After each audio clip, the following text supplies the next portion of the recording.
Charandas Prajapati study corner में आपका स्वागत है।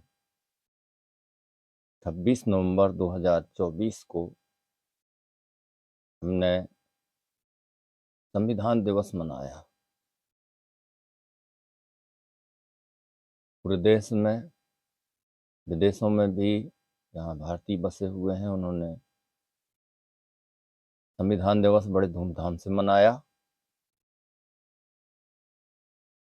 और संविधान दिवस मनाकर हम छुट्टी पा लिए, ऐसा नहीं है।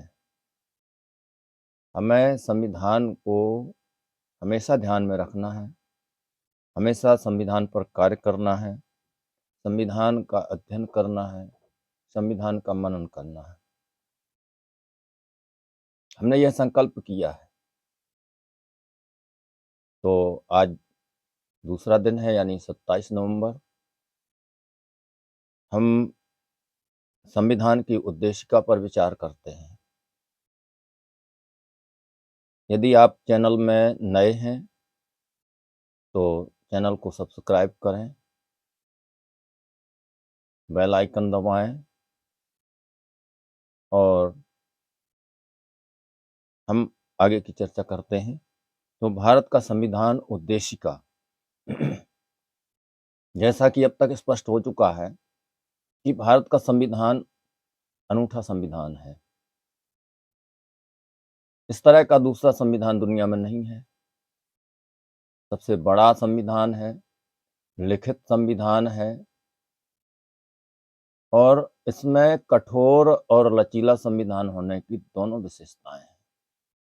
यह कठोर भी है और लचीला भी है।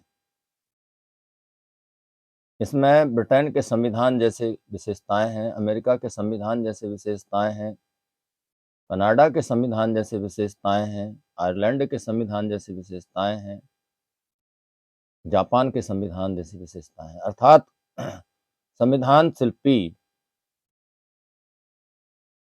डॉक्टर बाबा साहेब अम्बेडकर द्वारा बहुत सारी खूबियों को समेटने का प्रयास किया गया। शिल्पकार हमारे संविधान के संबंध में मसौदा तैयार करने के लिए आगे आए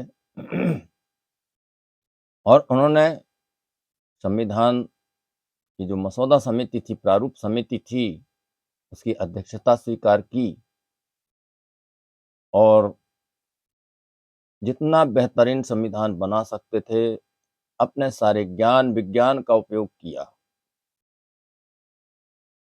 इतना बेहतरीन संविधान दुनिया में दूसरा नहीं है, अद्वितीय संविधान है। यही वजह है कि दुनिया के तमाम देशों ने इसे अंगीकार किया या इसकी खूबियों को लिया। जैसे नेपाल का संविधान है, नेपाल के संविधान ने लगभग पूरी तरह से हमारे भारत के संविधान का अनुसरण किया है। तो हम बिना देर किए भारत के संविधान की उद्देशिका पर आते हैं। हम भारत के लोग, यह शब्द बहुत ही चिंतन के बाद जोड़ा गया है। अर्थात संविधान की शुरुआत किससे की जाए, किस शब्द से की जाए, इसके लिए बहुत सारे सुझाव आए थे। अंत में यह पारित हुआ कि हम भारत के लोग से शुरुआत की जाए। भारत को एक संपूर्ण प्रभुत्व संपन्न से तात्पर्य यहाँ पर यह है कि हम अपने फैसले स्वयं ले सकेंगे, किसी दूसरे देश के अधीन या किसी दूसरे शक्ति के अधीन नहीं होंगे। समाजवादी, हमारी दुनिया में तमाम तरह की विचारधाराएं हैं, उनमें समाजवादी, पूंजीवादी आदि आदि। तो समाजवादी व्यवस्था के तहत हम समग्र समाज को ध्यान में रखकर और राजकाज चलाते हैं, देश की व्यवस्था चलाते हैं। इसका तात्पर्य यही है धर्मनिरपेक्ष, किसी धर्म के प्रति विशेष झुकाव नहीं रहेगा, सभी धर्मों का सम्मान होगा। हमारे देश के अंदर तमाम तरह के धर्म, पंथ, संप्रदाय आदि हैं, तो इन सबको सम्मान होगा। इसके अनुयायियों को पूरी छूट होगी अपने मतानुसार जीवन जीने की। लोकतंत्रात्मक, हमारे देश में शासन प्रणाली लोकतंत्रात्मक है। कई तरह की शासन प्रणालियां होती हैं, उनमें राजतंत्र भी आता है, उनमें और भी प्रणालियां हैं, कुलीन तंत्र वगैरह। तो ये प्रणाली हमारी जो है लोकतंत्रात्मक है। लोकतंत्रात्मक का तात्पर्य यह है कि हमारे देश के नागरिक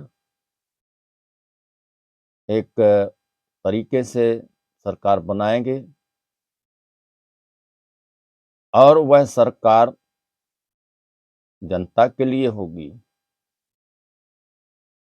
यानी कि जनता के लिए जनता पर शासन, यह लोकतंत्र के अंतर्गत है। प्रत्येक व्यक्ति की अहमियत होगी। लोकतंत्र में किसी की अनदेखी नहीं होती, वह पावर है। जनता द्वारा चुना गया प्रतिनिधि प्रत्यक्ष या परोक्ष तरीके से, दोनों तरीके से चुने हुए लोग हैं, तो उन प्रतिनिधियों के माध्यम से राजकाज चलाया जाता है। क्योंकि दुनिया में दो तरह के लोकतंत्र हैं, एक तो है प्रत्यक्ष लोकतंत्र और दूसरा है परोक्ष लोकतंत्र। प्रत्यक्ष लोकतंत्रात्मक प्रणाली छोटे देशों में सफल है। यहाँ पर स्विट्जरलैंड का उदाहरण देना उचित होगा। स्विट्जरलैंड में प्रत्यक्ष लोकतंत्रात्मक प्रणाली है। कम्यूनें होती हैं, जैसे हमारे यहाँ स्थानीय प्रशासन होता है, ऐसे कम्यून के माध्यम से वहाँ पर फैसले किए जाते हैं, राजकाज चलाया जाता है, व्यवस्था की जाती है। तो ये हमारे देश में जो प्रणाली है वह परोक्ष लोकतंत्र की है। जनता प्रतिनिधि चुनकर सदन में भेजती है और वह भी प्रतिनिधि राज्यसभा या लोकसभा में होते हैं, तो राज्यसभा के जो प्रतिनिधि होते हैं वो परोक्ष रूप से चुने हुए होते हैं और लोकसभा में जो प्रतिनिधि होते हैं वो जनता द्वारा सीधे मतदान द्वारा चुने हुए होते हैं। यही स्थिति विधानसभा और विधान परिषदों में भी है। तो हमारा ये जो लोकतंत्रात्मक तरीका है यह प्रत्यक्ष और परोक्ष लोकतंत्र के रूप में है। प्रत्यक्ष लोकतंत्र हम कुछ इसके करीब पंचायत प्रणाली में देखते हैं, स्थानीय प्रशासन में देखते हैं। वहाँ पर जनता प्रतिनिधि चुनती है और वह जाकर स्थानीय स्तर पर स्थानीय समस्याओं को उठाते हैं, स्थानीय नियम बनाते हैं, स्थानीय व्यवस्था प्रदान करते हैं। तो लगभग कम्यून जैसी स्थिति स्थानीय प्रशासन में हम देख सकते हैं। इनको आम जन लोग वहाँ जाकर उसकी कार्यवाही में भागीदारी करते हैं। तो इस तरह से ये हमारी जो स्थानीय प्रशासन की व्यवस्था है यह प्रत्यक्ष लोकतंत्र के बहुत करीब है। इसे नज़दीक से जनता देख सकती है। तो यह लोकतंत्रात्मक बात है। गणराज्य गणराज्य के संबंध में यह कहना चाहेंगे कि हमारा जो देश है इसकी शासन प्रणाली गणराज्य यानी राज्यों का एक संगठन है, संघ है, संघात्मक प्रणाली है और इसका जो मुखिया है वह परोक्ष रूप से चुना जाता है, जिसे हम राष्ट्रपति के नाम से, महामहिम राष्ट्रपति महोदय गणराज्य के मुखिया होते हैं। तो जैसे ब्रिटेन में महाराजा या महारानी को यानी क्राउन को जो शक्तियाँ प्राप्त हैं, उसी तरह की कुछ शक्तियाँ हमारे गणराज्य के मुखिया को, राष्ट्रपति को प्राप्त हैं। राष्ट्रपति द्वारा ही सारी व्यवस्थाएँ की हुई मानी जाती हैं, राजकाज किया हुआ माना जाता है। बिना राष्ट्रपति की सहमति के कोई भी विधेयक कानून नहीं बनता है। राष्ट्रपति की मुहर उस पर होना आवश्यक है। इस तरह से यह लोकतंत्रात्मक गणराज्य की बात हुई। इसमें लोकतंत्रात्मक गणराज्य बनाने के लिए तथा उसके समस्त नागरिकों को यानी गणराज्य के नागरिकों को सामाजिक, आर्थिक और राजनैतिक न्याय। सामाजिक न्याय यह बहुत ही महत्वपूर्ण शब्द है। समाज में अलग-अलग स्तर के लोग रहते हैं।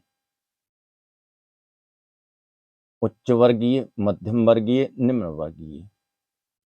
तो इनमें सभी तरह के लोगों को उच्च वर्गीय लोग तो संपन्न होते हैं, वह अपनी ज़रूरतें अपने संसाधनों से पूरी कर लेते हैं।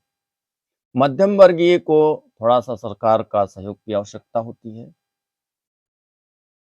और जो निम्न वर्गीय होते हैं, किसान, मज़दूर, गरीब तबके के लोग होते हैं, उनको कुछ ज़्यादा ही सरकार की व्यवस्था की आवश्यकता होती है। मसलन चिकित्सा के क्षेत्र में सरकार ने अपने अस्पताल खोल रखे हैं, सारी व्यवस्थाएँ दे रखी हैं और वह भी निःशुल्क या नाम मात्र के शुल्क पर।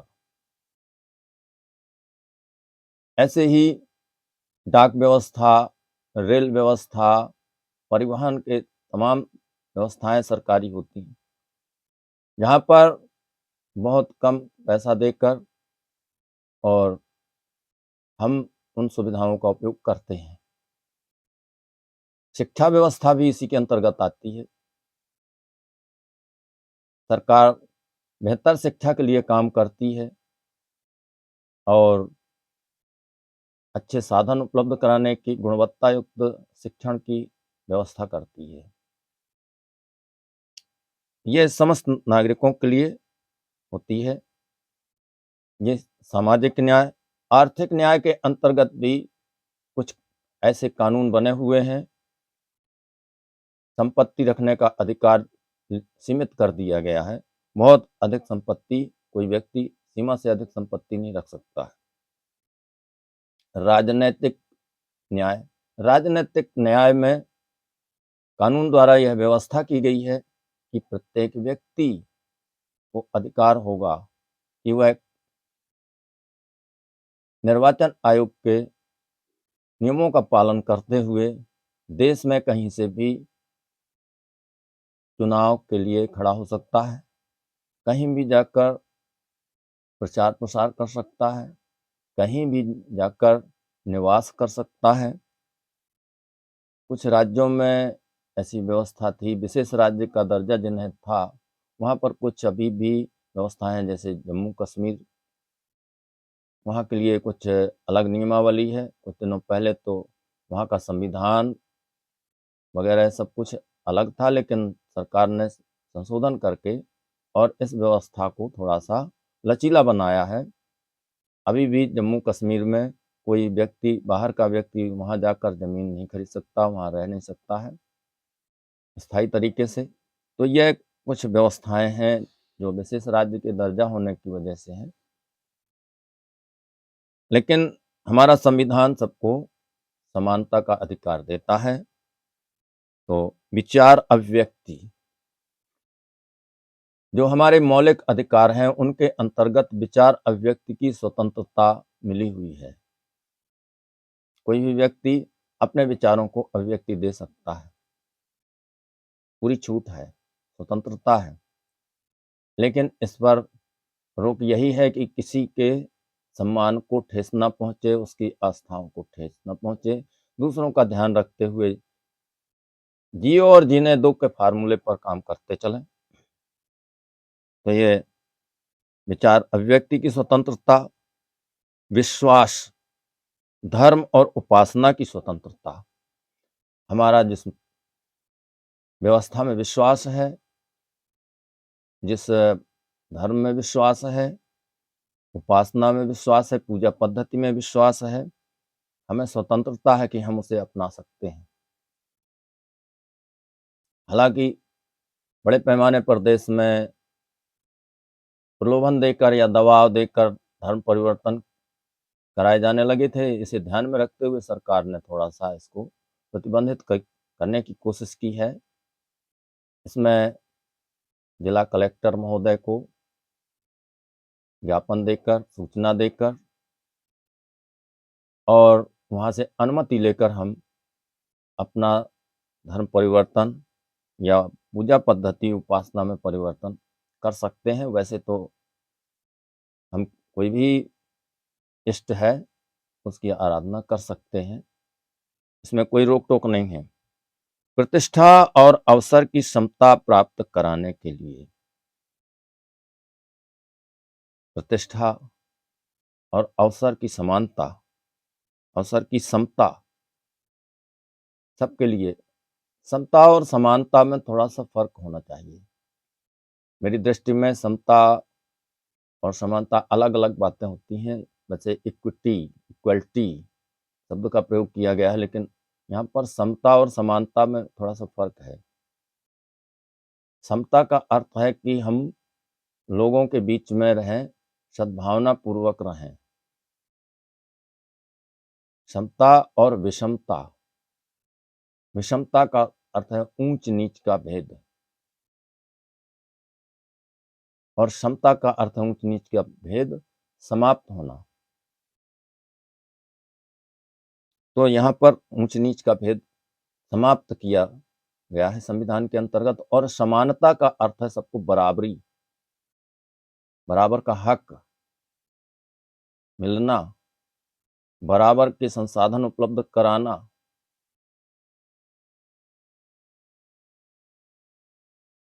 बिना किसी प्रकार का भेदभाव किए और उसे हर कार्य के लिए